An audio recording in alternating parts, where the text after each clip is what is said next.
మనం English grammar చదువుకున్నప్పుడు present tense, past tense and future tense అని చదువుకుంటాం. ప్రస్తుతం, గతంలో, భవిష్యత్తు.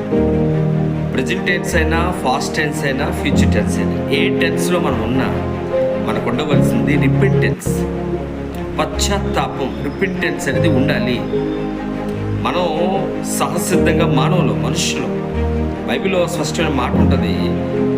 నరుని యొక్క ఉద్దేశాలు, ఆలోచన అంట బాల్యం నుండి చెడ్డవే కాదంటలే. కాకపోతే మనం ఆ పరిస్థితి కూడా వెళ్తుండేటప్పుడు, చిన్న చిన్న మిస్టేక్స్ జరుగుతున్నప్పుడు మనలో ఆ రిపెంటెన్స్ ఉండాలి. ఆ పశ్చాత్తాప భావం మనలో ఉన్నప్పుడు పక్కవారైనా మన దృక్పథాలు మారుతాయి.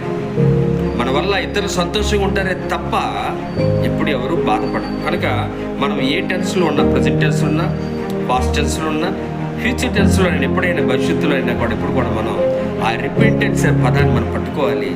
దాన్ని పట్టుకుంటూ మనం రియాక్ట్ అవ్వడానికి ప్రయత్నించాలి. God bless.